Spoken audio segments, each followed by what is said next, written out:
15, 14, 13, 12, 11, 10, 9, 8, 7, 6, 5, 4, 3, 2, 1, 0.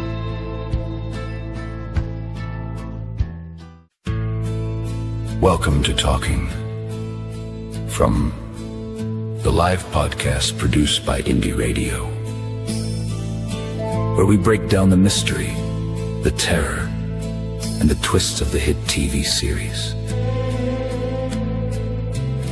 Hosted by Jen and Kinte, this is the show where we review every shocking moment, every haunting question, and every chilling clue.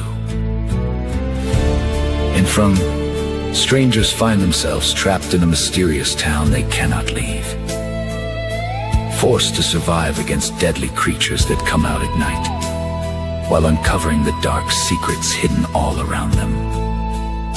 You can watch from on MGM Plus. Get ready for live reactions, deep discussion, bold theories, and real talk about one of television's most unsettling shows. And now, here are your hosts, Jen and Kinte.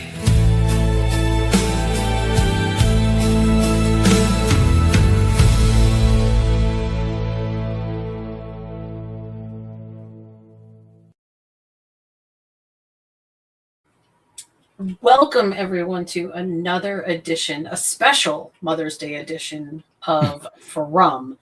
Happy Mother's Day to every mother out there, except the mothers in the TV show From, who obviously sacrificed their children to some kind of demon, thus creating the hell that we have.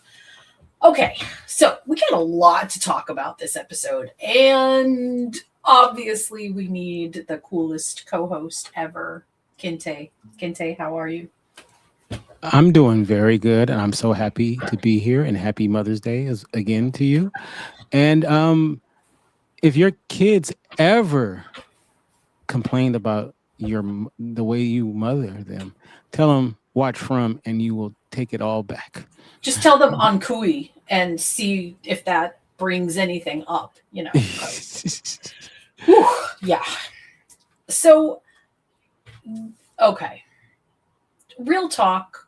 This episode, I think, oddly explained a lot, even though it felt, again, like it was sort of a, I wouldn't call these filler episodes. They're very character developing, but we get a lot of plot stuff going on here. And I'm always really excited to see what they do with the characters and how they sort of grow through the trauma that is bringing them sort of all together in this, and why it feels so unique this time around, and how incredibly special that actually is. I have a bunch of ideas this time that maybe are going to seem out of place, and who knows if they're right or wrong, but let's get into it. So if it's okay, I'm gonna sort of skip around a little bit, but let's start with sort of where we left off the last time. Jade has the magic mushrooms. They're at the beginning of the episode, everybody's sort of reconvening in the huddle room, Boyd's sheriff's office, and everybody is discussing, which is new for From, everybody's discussing the latest updates. Now, in previous seasons, one of the things that's always been so frustrating is some people have some information, and Boyd is really a gatekeeper of information, and he doesn't want other people to know it, not because he's trying to guard it or hoard it, but because I think he's afraid that people aren't going to react to it in a way that is going to maintain their sanity or, you know, not break apart the community. And I think he's actually onto something, because we see what it kind of does to Acosta. We didn't see that in this episode, but we see what it has collectively done. And a couple of other people who just, the guy who goes into the tree and ends up in the pool, he's just looking for a way out. There's a lot of things that giving people more information here is a dangerous line. And it's echoed in the saying in the barn, knowledge comes at a cost. So starting out with knowledge comes at a cost and then watching everybody talk about what they have all just learned does absolutely seem like we are on the road for something pretty serious to happen. So, I would love to hear from you, Kinte, about how you felt, first of all, about how this episode started off. And also, the one thing that Boyd doesn't mention at all is anything about Abby. Everybody else is basically coming clean, and Boyd is still sort of holding secrets close to the vest. So, how did you feel about that? I feel like it's typical Boyd, People justify their actions by saying it's better for the group, and we can debate if that's true or not. But I believe that that's what it is. And then also, it's kind of an armor by not sharing everything. It's like you're protecting yourself in a way. At least that's what I believe that they believe. People who do this, especially this character. So I think that's kind of what it is.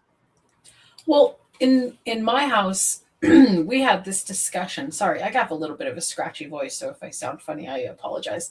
In my house, we had a discussion about how every time something comes up that seems fantastical, everybody around them goes, "That's crazy. That's can't be real." Sort of ignoring the fact that nothing that has happened so far feels like it could be real. Like at some point, don't you think that they would all be going, yeah, okay, we live in this fantasy world where crazy things could happen, and stop ignoring each other when they say these things that sound like, yeah, okay, maybe this is crazy, but sure, I'll indulge you. Because that just sort of seems like, yeah, there's monsters roaming around that are really weird. There are things that are happening here that are way outside of the laws of logic. But I feel like part of the town is this sort of like need to rest in whatever reality they can find. Like the harder the reality is, the more tethered to sanity they are, because to not be tethered to that hard reality is a bit like just accepting that there are no rules left to the universe. And oddly, this episode gives us a great example of that, where Sara talks to, and I'm so sorry that I forgot her name, but the lady who's now running the diner. She used to be the bus driver. Mm-hmm. And Sara says, "I'm so glad that you reopened this place." And she says, "Yeah, I feel like people need something, like they need that kind of ritual, the existence of every day as something to do." I loved that because I felt like, yeah, that's exactly what the show is trying to say. So I guess when I ask this question, how do you feel like so far the people in the town, including our main characters, are holding up right now under the stress and the pressure of what's happening? And this conversation dovetails immediately into what Ethan is telling Tabitha. So just bear that in mind. It's interesting. I think at times they handle it way better than you would think someone would in that situation. But other times, which is much understandable, is that you feel like they're falling apart. There's aspects of living there that messes with your psyche. It messes with your perception of things. It actually makes you paranoid, and it also makes you wonder, what is real and what is not. And so I feel like when those things start to happen, like there is moments where it feels like it's almost a normal life, right? Right, right, But then it changes to this. No, then you're reminded, that there is um, danger always lurking. Just when you start to feel comfortable, then you're confronted with it. But it's interesting how there's a few people that are on their own quest. They're trying to figure out what they're trying to do. But then there's other people who seem to just be existing. They're right, right. trying to survive, trying to live a day-to-day life. So it's really interesting, uh, the whole thing. I think I think one of the more interesting things is if you go back to the very beginning of this series and you watch especially that first scene with Boyd ringing the bell, which we don't even see him doing very much anymore. Right. It's so There iconic was too. there was this sense of order. There was this sense of ritual and um, schedule. The town set up its boundaries for here's what you can do and here's what you can't do, and everybody abides by it. And that has eroded. So, in a way, Sophia is right. It really did start to change when Julie, Ethan, Tabitha, and Jim and Jade came to town. Suddenly, everything began subtly but noticeably to shift. And it's not too long after they arrive in the town that Victor notices that the trees are moving, which is also another aspect of this episode. So while we sort of get that there was a fixed order to things, Boyd brought, he's Mr. Fish and Loaves, he brought this sense of we can have abundance, we can do things here to make everybody comfortable. The group that came in with Jade, Tabitha, Jim, and the kids really upended that, and sort of ever since then, it's been a bit crazy.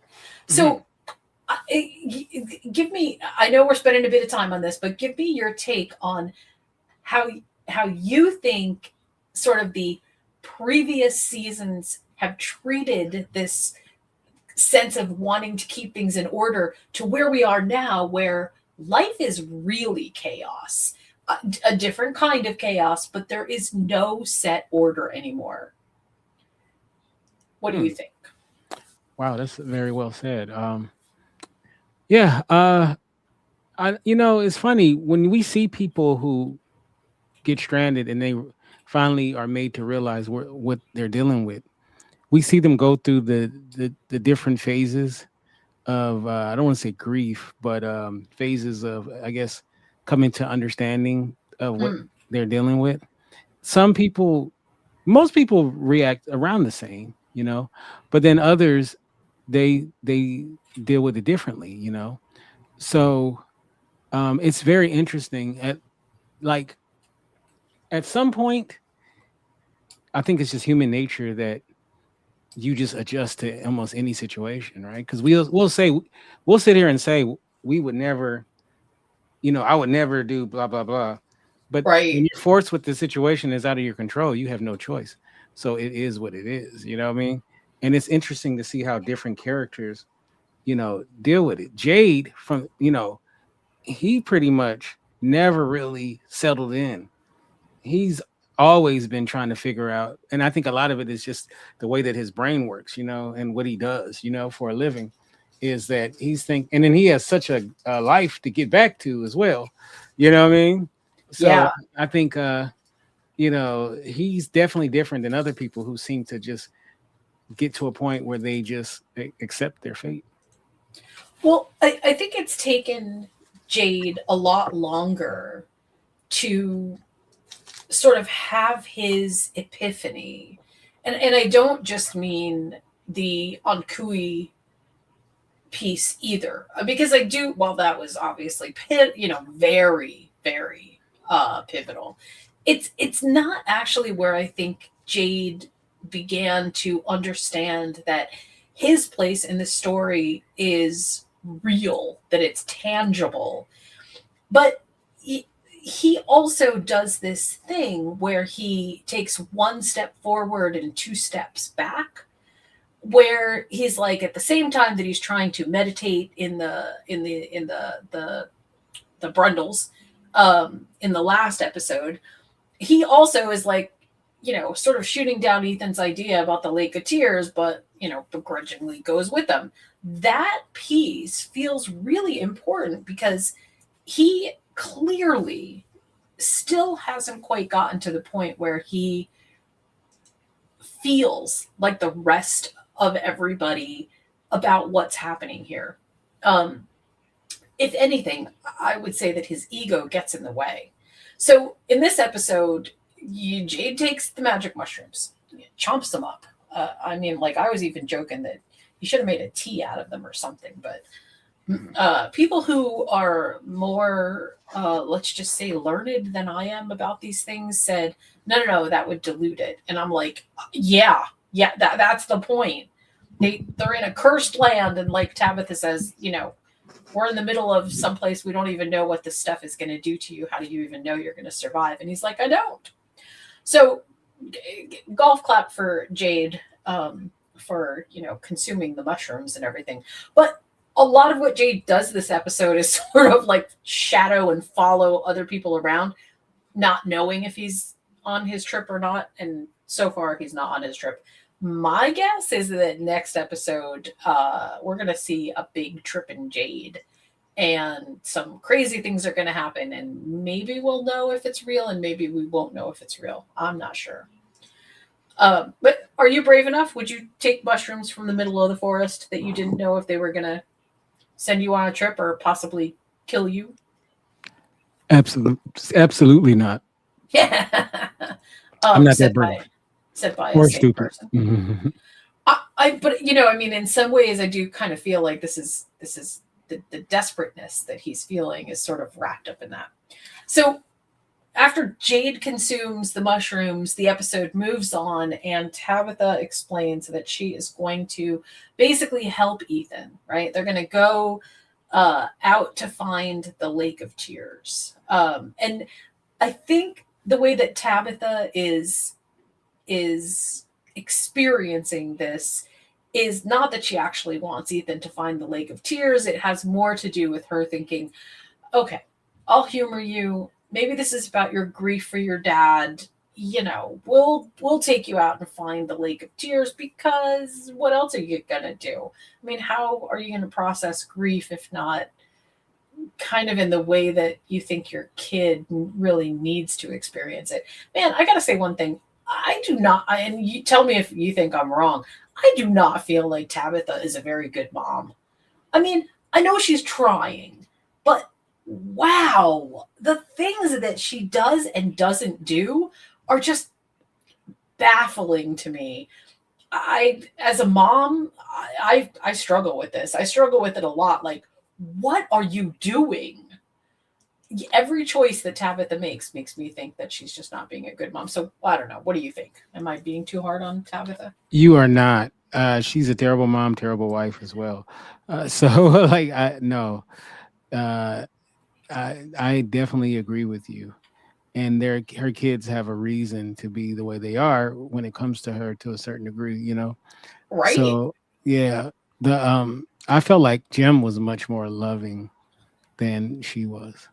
Well, at least Jim had this sort of shepherd effect on his family, keep everybody together, keep everybody kind of moving in the same direction. Don't let anybody stray too far away. And at least he had that. Tabitha doesn't even seem to have that. It's so crazy. But to her credit, she stops by the bus after Tabitha and Randall are reading and consuming the information from the Grand Gulagog and the Cromonacle. And it's kind of interesting that, first of all, the very first thing that they say is it's not that kind of relationship. And I've actually felt that from the beginning. I don't think that Randall or that Julie sees Randall that way. And I really don't think that Randall sees Julie that way either. But in any event, Tabitha's got to do her due diligence. She says, okay, fine. If you're going to stay here, she pulls Randall outside and gives him kind of the talk and says, don't let anything happen to her.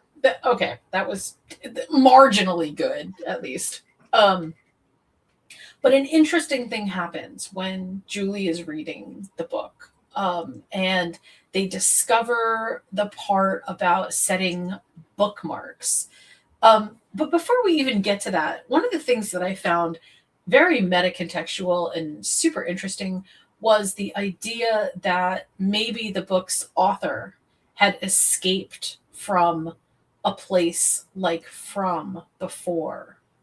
That is, maybe this is not an isolated experience. Maybe this is something that either other people have experienced in other places, or maybe this place, there is a way out, because the only way that you could get out and have that material be available to you is if you escaped, right? Mm-hmm. Do you think that's right? No, I think that is definitely right. I believe that there is a way that maybe the author was the person that found it. I wish they were more direct on how to do it, but I guess that that's how movies and TV shows are. They're not going to just tell you the blueprint. Lately, I feel like this is like there's a reason that we waited until season 4 to come back to the Cromanacle and the Gulagog, because we can't, because the story blueprint has to be obfuscated just a little bit so that the characters can sort of really understand what's going on. And at this point, it's really just Julie and sort of her wanting to be the story walker, or understanding that she's the story walker, that is fueling the interest in it. Ethan, by contrast, is sort of off now on his own quest, which sort of separates him from the rest of the story, as it were, which is also just so interesting. It's so crazy the way they're telling the story. But to Julie and for Randall, this idea of Julie being a story walker is a crazy, crazy good idea. And I wanted to point out that this is, I was thinking ever since I saw the episode. So how can we know that Julie has been to From before, or not before, but has been story walking since the very beginning? And I'll tell you how. So episode 1 sort of is them getting into town and the things that happen when they get into town. It's also us seeing Sara being evil. Yeah, all that. But the very start of episode 2 of From, Glenn, Julie, Elgin, and Jade. They're all carrying Jade. They're running up into Colony House, and Julie is just like, what are we doing? What are we doing? I don't understand what's happening. And there's creatures that come around the corner on the porch of Colony House, and the boy, the teenage boy, looks at Julie and says, "Hi, Julie. Don't you remember me?" Mm-hmm. And that's episode 2, right? That's the very beginning of episode 2. Season 2. No, season 1. Oh, okay. Season 1, episode 2. Like, this is the very start. And Julie was all, we know. Wait, Elgin wasn't in season 1? Yes, he was. Oh, I'm sorry. Not Elgin. Ellis. That's what you threw me off. I was like, I'm sorry. I'm so sorry. Ellis, Glenn, and everybody was carrying Jade up into Colony House. But the idea that Julie has been story walking it's like from the very beginning, we understand right there that this is different. They don't say that to anybody else. Julie is different. Okay, so now we're going to jump a little bit forward and we're going to talk about Julie going into the ruins, which is what we have on our screen right now. And she believes two things. First of all, she got her hair cut so that the monsters don't pull her hair. Okay, I guess that was practical. Mm-hmm. And she makes a mark on a piece of paper. And her idea is to throw the piece of paper someplace where she could then later figure out if what she does in the past, the bookmark itself, ties her to that point. And I feel like she's fundamentally getting something wrong, which I'll explain in a second. But what did you think about that scene altogether? What did you think was going to happen? Because what I thought was going to happen is not what happened at all. Oh, I thought that she was going to be proven right, but obviously she wasn't. So kind of threw me off there. Right? So no, but I thought it was really cool though, and I like it because it really advances the story in a way that sometimes in the middle of seasons of From it doesn't happen. So no, I really thought that was pretty cool. I'm surprised that the place that she went to was basically the end. Well, was it the end? I don't know, but it was definitely the end of the cycle for everybody except Victor. And the idea that she sees the man in yellow and the man in yellow doesn't know who she is. He doesn't call to her. He doesn't look like there's no recognition. So this is a fixed story point at this point for the two of them because it sets the stage for the man in yellow now to know Julie. I've seen you. I know your face. I know I'm going to see a lot more of you, but that was the very first. Okay, so the man in yellow is, greedily eating liver. So gross. This is so. There's some moments in From that are so visceral, this is definitely one of them. And this is the tie-in to Victor and his dad. And I guess, I'll ask you, how do you think this frames the man in yellow? Like, what do you think is going on here? I think part of his power is consuming people, which I didn't think that would be it. It just seemed like he'd be a little bit more than that, but that's what it seems like. Maybe that he's eating not for hunger, but to consume somebody's essence, possibly. That's Yeah. that's good. So, but then again, he looked pretty hungry, so I could be wrong. But I mean, he could just be getting his fill. Um, I hate to keep bringing up other stuff, but do you remember? Doctor Sleep? Yes. And remember, they needed the steam to stay alive. Well, maybe that's what he needs. Is that That, I hadn't thought of that before, but see, I always thought that the man in yellow was different from the creatures. Right? He's definitely different, and he definitely has different powers. But if they all need to consume, that kind of puts them in the same. At least they are kin to each other. like I guess we have to think about what is his ultimate end game, because if he wanted to, he could just kill people one by one. So I don't think that's it. Like, what is it that he wants? What is it that he desires? Why is he a part of the group? Is this like fun? I mean, it kind of seems like it's kind of fun for him because especially the priest, the way that he kind of reveled in the fact that he murdered him, so like, what is his ultimate end game? What is he trying to achieve? What is it that is he just playing with them? What is it? There's something there's something both insidious and calculated about what's happening with the man in yellow, which is hard to reconcile because clearly one of his intents is just to create terror. And also, he does it in such a way that I you know, there are times when this idea of hubris comes to mind. And it is the downfall of many, many, both villains and heroes alike.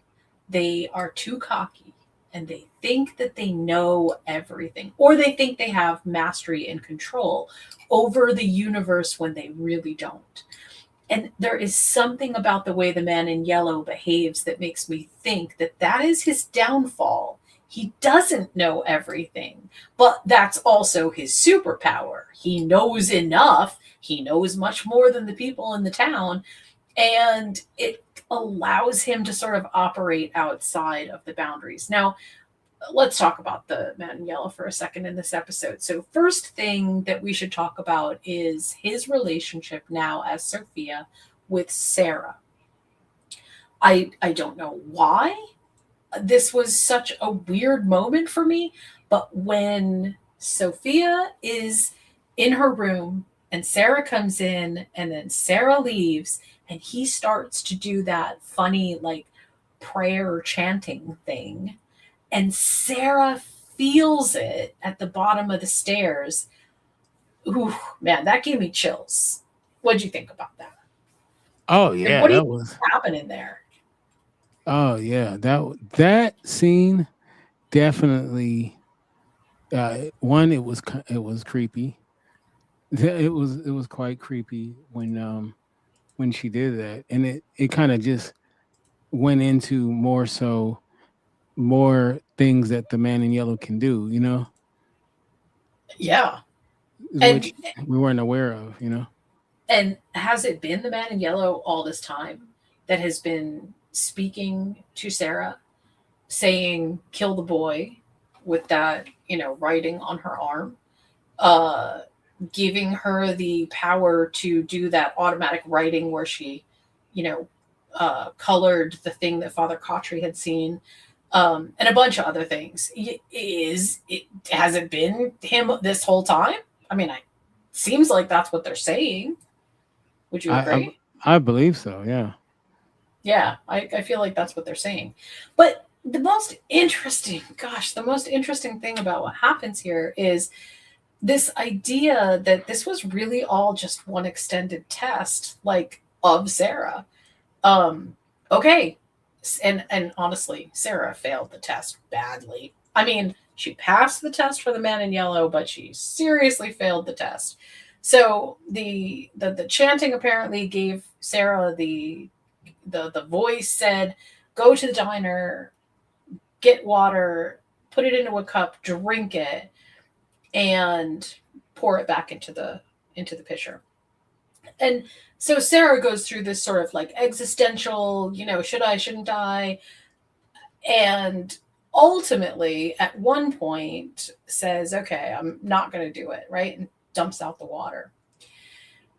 At that point, Sophia either falls or she says she was pushed, quote unquote, into the pool, breaks her arm, and oh no, Sara thinks that's the proof that they are watching because the voice said something bad will happen to somebody that you care about if you don't do this.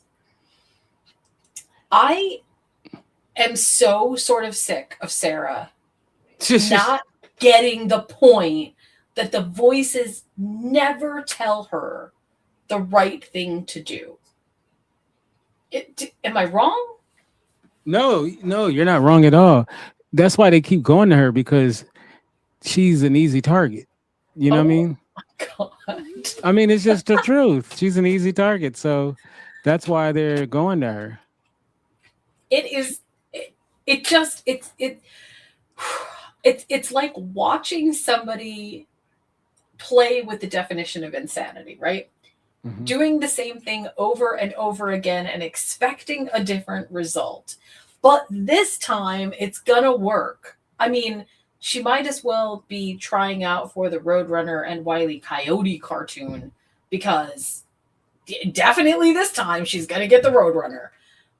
It's almost unfathomable, but it was such a cool dynamic. I loved watching that. I thought it was just such a great power play between the man in yellow clearly being able to kind of orchestrate and play on people's feelings. And honestly, I wouldn't think it above him to use something else very similar on Elgin, because Elgin has also proved to be extremely impressionable. So I don't know. Well, I guess we'll see.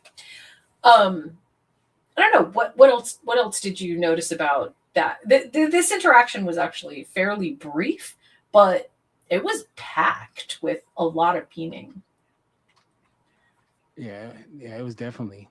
I feel like it was the calm before the storm. You know what I mean? Yeah, I definitely think that Sophia is planning something very big, and clearly Sara is at the center of it. Man, poor Sara. Okay, so we've got that sort of going on in the town, and then let's flash forward to Boyd getting called up to Colony House because basically everybody is very concerned, which honestly they should be, about Fatima. And we see Elgin leaving Fatima's room. He's got a hose. They've got all their dirt. You know, who knows what? I thought maybe she was going to be like, I need to, I don't know, sculpt or something. Honestly, I could not have imagined what she was going to do. So Glenn checks in on her and goes, "This is crazy," calls Boyd. Boyd comes up. And Boyd, I think, rightly, for the first time, stops, takes a breath, and says, "Okay, let's actually work out what's going on here." Like, this is one of the few times when I feel like Boyd sort of understands the human psychology behind things. And in large part, I think that is due to Kenny. Kenny is such a good influence on him at this point.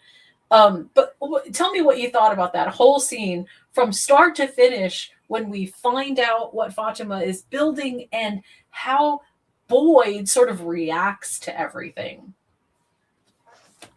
Yeah, it definitely showed growth on his part, because he didn't feel like the same old boy that we've seen, because he even says at one point, I don't know if I should stop her or join in and help her, which was definitely a departure from what he would have probably said in past seasons. Mm-hmm. So I really enjoyed it. I do. I want to just sort of circle back one quick second to Sophia and Sara, because Sophia says something very interesting while she's in the clinic getting her arm all taped up. She recites the Bible story of Abraham being tested by God, and how basically God told Abraham to sacrifice his son. And whether we know this or not, Sophia says, well, the plan was never that God was going to sacrifice Abraham's son. It was a test. It was the test of faith. And that sort of story and then explanation made me think back to some of the things that we've been talking about for a while now, which is believing in things is sort of half the battle. I mean, we talked about this early in the episode, where when you believe that things are happening, it sort of lends something to it. Things that are scary become more scary. Things that you feel like you should ignore become background noise. There is something about believing in the things that are happening here that matter. And I don't know exactly how, but I felt like that was an important aspect of that whole thing. For such a short piece, for such a short segment, that part of the story this week really carried a lot of weight, at least in terms of explaining from, as sort of both what the characters are doing and what the intent is, but also what has happened to this point. Like, it really feels like, yeah, this explains a lot. You have to believe in this place in order to be both controlled by it or to have control of it. Because the opposite of this is happening with Victor right now, where he believes because he's written it down.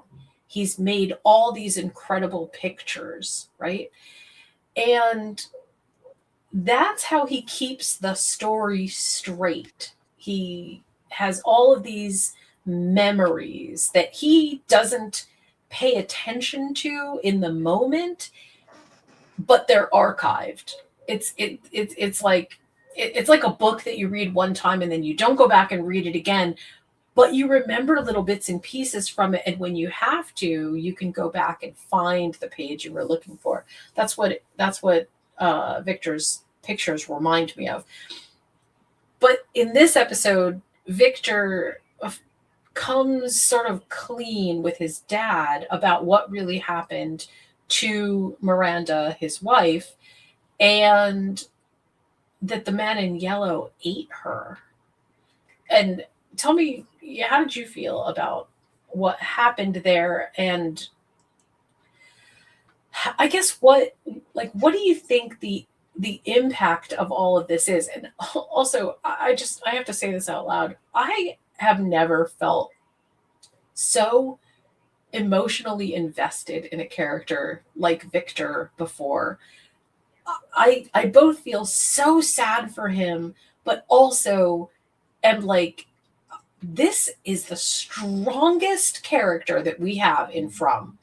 He has weathered everything that this town can throw at him and somehow still manages to be a functioning human. So, what are your thoughts? Yeah, I mean, he's definitely sympathetic because of what he's had to go through. And one thing too is, I thought when he got his father that would bring more joy to him, and not quite yet. You know what I mean? It hasn't happened necessarily yet. It's been kind of awkward, the whole situation. But I don't know. He is a fantastic character, and definitely someone that pushes the story in a way that others don't, because he has the most history there. How old is he supposed to be now on the show? I think he's supposed to. Okay, so that would have the we know that the early part of this was like in the 70s. Tabitha, I think, is like 30 something. So Victor would be like in his 30s, because Tabitha is supposed to be the reincarnation of Miranda. Right. So I would think he's like in his 30s, right? Yeah. Okay. What, I guess, do you think is going on with that? Like, I mean, one of the really touching moments was Victor trying to tell his dad about how the trees have moved, and his dad says, well, let me help you. And it's not let me help you like, oh, this is stupid, which, if I could just say, is such a stark contrast to the way that Tabitha views Ethan's quest, that it comes off as being, it's genuine. He really wants to support and believe in his son. I mean, am I getting this wrong? Am I seeing this off? Because like, I see the relationship between Victor's dad and Victor so differently than Tabitha and her children. Yeah, and they're making up for lost time. Um, and it's funny because Tabitha, in a way, brought all of them to get there. Her own Yeah. family as well as Victor's dad. So, not to blame everything on her, but uh, so I don't know. But can I go back in time a little bit on the show? Sure. I mean, that's basically what it's all about. So be my guest. I'm a story walk. When she got out, supposedly, and was out for a little while, are you disappointed how that all happened? How it all she just ends up right back, like, No. because I know you No. believe that she never left. Yeah, I do. You know what? And now that I think about it, Kinte, I have to revisit my understanding. Victor's got to be in his early 50s. Right. Because he was most likely just a little kid in the 70s. So he's Right. got to be in his 50s right now. So I apologize. I got the math totally wrong. No, I don't think Tabitha ever escaped. And the reason that she never escaped again is because she saw the boy in white outside of From. This is not the cyclical nature of what's happening is revelation and information coming at a cost. And so Tabitha discovered a bunch of information, had revelations, learned about the bottle tree, learned about Miranda, and it all came at that huge cost. And the huge cost to her was she basically ended up not just back in From, but also brought other people in with her. Like it's weird how sinister the rules of this place are, but they are really sinister. You know what I mean? Yeah. Yeah. Yeah. I mean, How do you see it? I mean, tell us how you see it. well, I'm gonna say this is I was hoping for a lot more than it was. I was kind of disappointed Hmm. when it just ended up there. Like I thought, but I understand as more stories being told, kind of why she had to be back there, you know. But I thought, man, how cool would it be, like on the outside as well as on the inside? She's trying to get back, but which is very similar to Lost, Right, right. we got to get back to the island, so I don't know, man. Like I don't know. I thought it was gonna be bigger than it was, and it really wasn't. So it was just I, kind of yeah, it's kind I, of meh. I Because it was think the that season finale. yes, Remember, it was season 2 finale. but I think that anticlimactic feeling that you have is because it's still the cycle. They have not broken the cycle at all. Right. And I don't think that is when the boy in white says you're asking the wrong questions.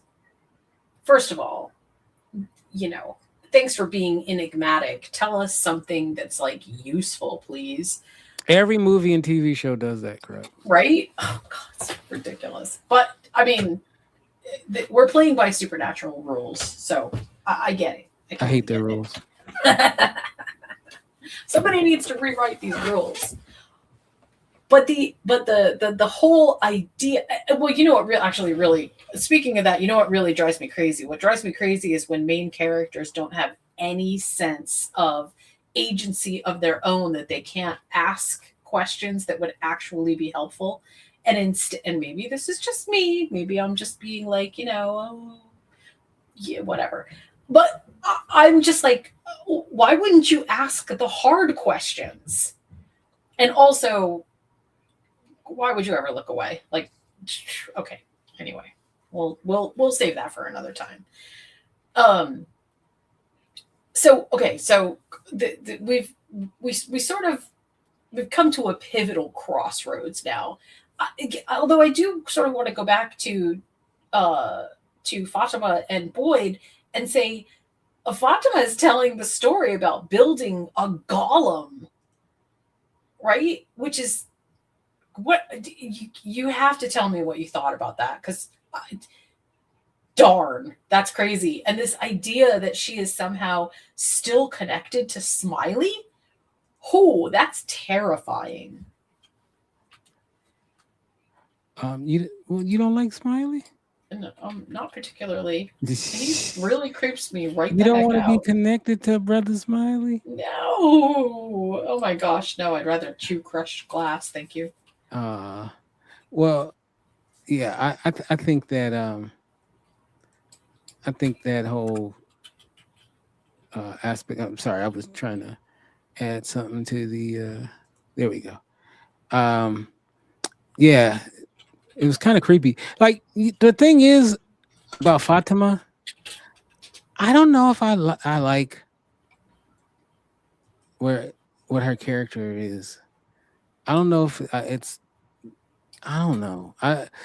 It's like okay, the pregnant thing. I kind of rolled my eyes, and then the payoff was pretty cool. And then now they have her doing this, and it's like I don't know how I feel about it. Maybe it's the payoff that you know. Maybe it's the payoff that will make me change my mind about it, because it definitely did about the whole pregnancy thing. The way that it ended up was Yeah. definitely worth it. So I don't know how I feel about her character, and I really like her. I liked her character a lot in the beginning, and I I hope they don't suffer from the whole I don't know what to do with her, thing. Like while we're getting to the end. Well, the idea that she is taking control of a situation that has zero control for her to take is a testament to the character's depth and the character's tenacity.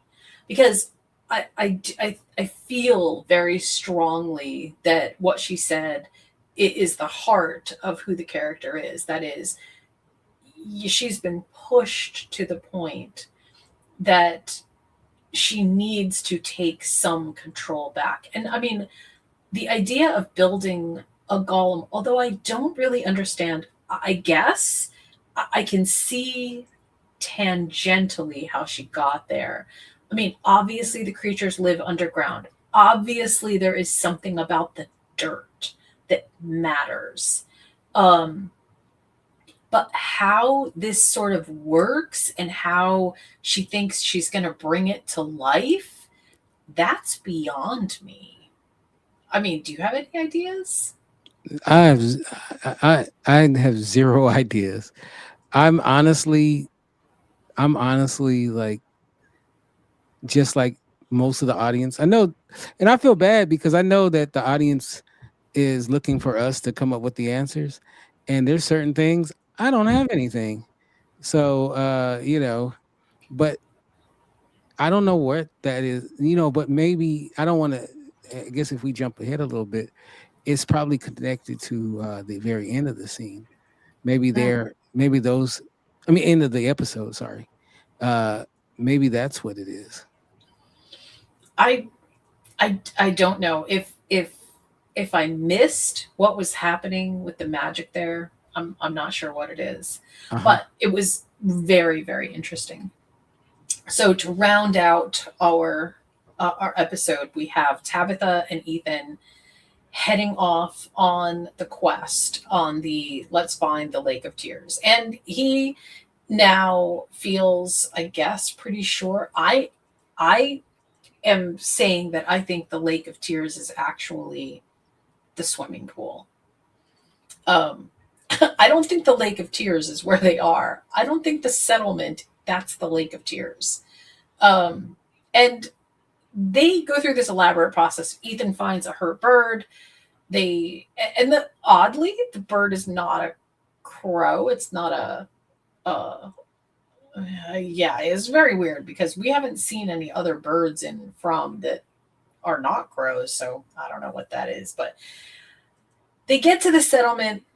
I'll talk about Donna having a conversation with Tabitha in a second, but they get to the settlement and they do this ritual where they are sprinkling water on the bird, and someone finds this large piece of rope. Now, the reason that they're sprinkling water on the bird is because Ethan is sure that if it's the Lake of Tears, it will heal completely whatever is broken or hurt.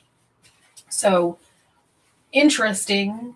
We don't know what the end result of that is because someone pulls this rope from the shore that's clearly been hidden for a long time, and there is something in the middle of the water that they are pulling up.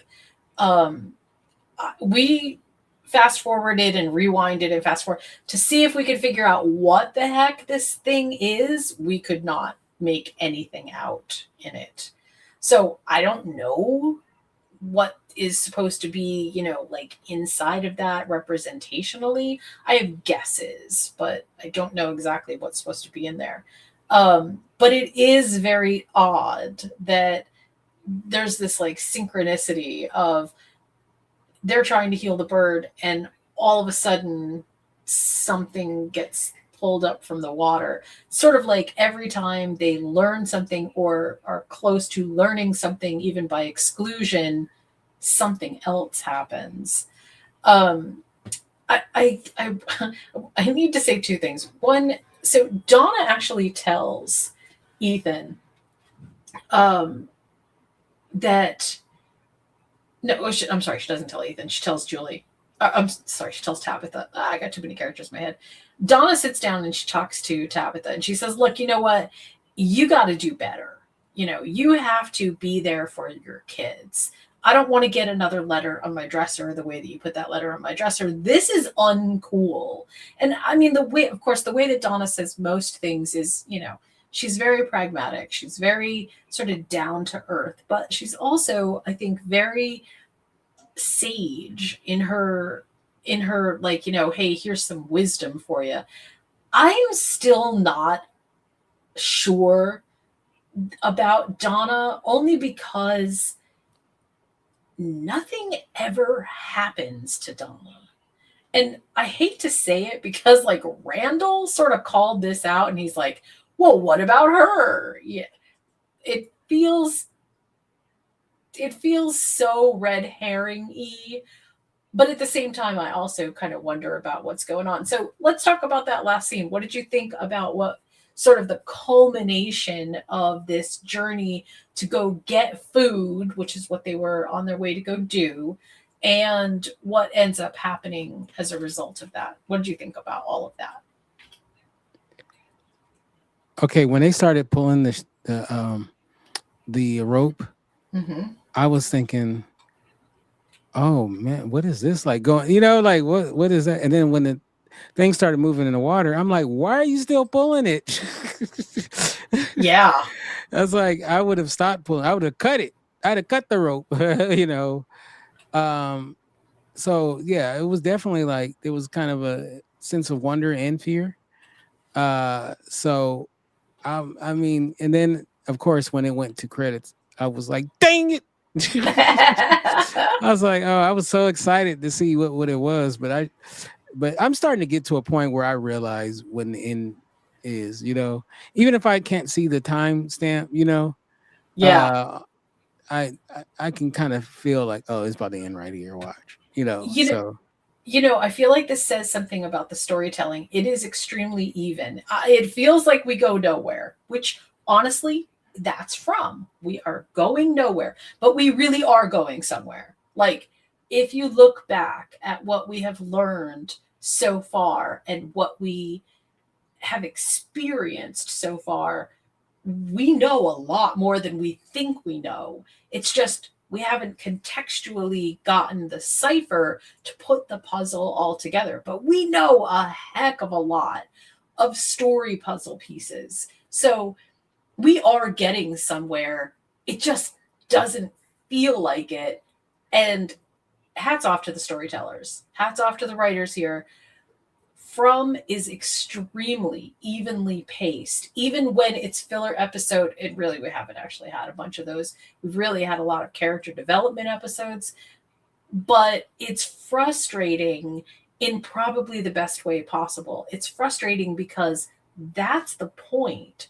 The point is we can't get out of this place. We know that the first song that plays in the diner is "We Got to Get Out of This Place if it's the last thing we ever do." It is absolutely a part of the storytelling mechanics that Oh yeah, that's Neil Young. yeah, is it? Yeah, That's it. It's such a good song. It was such a it's a great perfect. song. Yeah, It's a it's so perfect first funny. At the song. time, I didn't recognize it, but then when I listened to it, I was like, "Oh yeah, I know this song. That was the title track of one of his album. This Place Is Nowhere, or something like that." I actually really like that song. Yeah, it's a I great feel song. like it's That's a one of perfect. it's one of his standards. It's a perfect. It's a perfect first song for the episode or for the series because it absolutely tells you everything you need to know about what's happening in From. So okay, so I mean there obviously there's a lot more things that kind of happen in the episode, but I think we've sort of covered the highlights and gotten a lot of what's happening dynamically between everybody. What are your final thoughts on this episode? My final thoughts is that it was a cool episode. I thought maybe by the title this was going to be one of the bigger episodes, but it was like I think it was like I said, calm before the storm.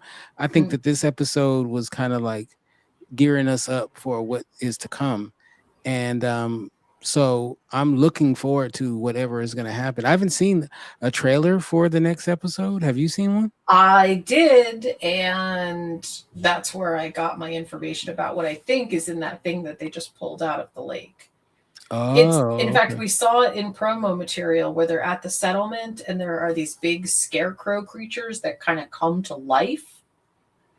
Oh, wow. Okay. Yeah, they're terrifying, but I don't know if they. It's so hard to tell in this place whether things are good aligned or bad aligned. We know that there are special talismans. We know there are wards of protection. Like we know that there's a lot of stuff happening here, and it's not always necessarily bad or, always wants to eat you. It's just when things are bad, they're very, very, very bad. Yeah. So who knows if the big scarecrow people, maybe they just want to, say hi and have a bowl of cereal with them. I don't know. Yeah. Could be. Could be. Yeah. Well, I enjoyed this episode. I had a really good time with it. I feel like we laid down a lot of story tracks. I'm really excited to see what happens with Jade and his trip and see what he can uncover because I think it's going to be wild. So I hope that our next episode gives us a big peek into Jade's druggy mind. I'm sure it's going to be amazing. And as just sort of a parting, hey, where do we go from here? The episodes that they asked us to watch in preparation for season 4, some of them are right on so far. Mm. And I think some of them, go back and watch the very beginning, just the first couple scenes of episode 2, season 1, and you learn a lot about what's really happening. And then when you see it in retrospect to the rest of the seasons, a lot of stuff kind of falls into place. And again, I think we know a lot of the story puzzle pieces. We just don't know how to actually put them all together. But man, we really have come a long way in this story. A long way. Oh, okay. Well, we'll look forward to seeing what happens in the next episode. And hopefully everybody has, well, I guess I'll just leave it with, I think there's going to be some scary moments in the next episode. I'm excited. I'm gonna need a nightlight, y'all. I was just going to say, I'll make you a cup of hot chocolate and hold your hand so that you Oh, don't get thank scared. you so much. Yeah, it'll be fine. Appreciate that. We'll get through it together. Aw. All right. So with that, Kinte, how can we find you on social media? And tell us about what's coming up on pilot season cartoon edition, because I'm excited about that. All right. Well, you can get me at Kinte Ferguson. That's KinteFergerson, and that's on Instagram. Next Wednesday, we will be airing 2 episodes of our new show, Pilot Season Cartoon Edition. Yay. And we have some really good ones. We have the pilot episode of Voltron. And we also have the pilot season of Futurama. And one thing I didn't know, your boy, Henry Cavill, is in a live action. They're doing a live action Voltron. Yeah, I heard that. Sounds like it's going to be interesting. I don't know. It's going to be straight to streaming, though, for Amazon Prime. That's not bad. Yeah, if I've learned anything about Amazon and a lot of the streamers, it's that sometimes that can actually make things better. So I won't complain. I, over this last weekend, saw Mortal Kombat. I did too. Did you?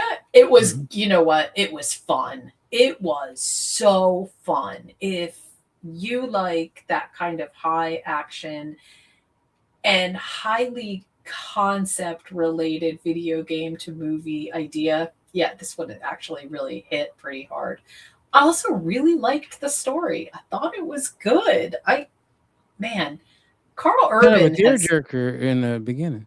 Yeah, he's come a lot. Carl Urban has come so far. I'm sorry, I'm not trying. I mean, I'm sure he doesn't think of himself this way because he's just been steadily acting forever and ever and ever since Xena Warrior Princess. But when I see him on the screen now, I am so astonished at his, let's just say, range, because he can play any character and he does it so well. So that's what I did over the weekend. Really enjoyed it. Had a great time. I also watched a movie called Exit 8, which I highly recommend, especially if you are getting psyched and excited about backrooms. If you like the idea of backrooms, go watch Exit 8. It's right now. It's on, you can purchase it or you can rent it on Fandango or Amazon. The idea, it's in Japanese, but it's English subtitled, and there's not a lot of talking. If you've ever played the video game Exit 8, you'll know exactly what I'm talking about. Markiplier actually did a big walkthrough of it, which was great. It's fantastic the way that they did. Liminal spaces are some of the scariest things ever. And Exit 8 absolutely just knocked it out of the park. It was really, really, really good. So that's what I did over the weekend. That's my big adventure, was 2 movies. If you want to reach me, you can usually find me on everything Indy Radio with Kinte, and I'm trying to relaunch my websites. We'll see what happens. So until next week, I thank you all for joining us. I hope you have a wonderful week. Get ready for next week's From. It's going to be scary. Thank you for listening to Season 4 of Talking From. Be sure to join us next time as we get into Episode 5. What a long, strange trip it's been. Originally airing on May 17, 2026 in this next chapter. Boyd and Jade set off on a desperate, mind-bending search for answers, while a food run to the settlement takes a chilling turn. It sounds like another tense ride deeper into the mystery, where every step forward only makes the danger feel closer. Until next time, keep your theories ready, keep watching closely, and stay out of the dark. Presented by Indy Radio.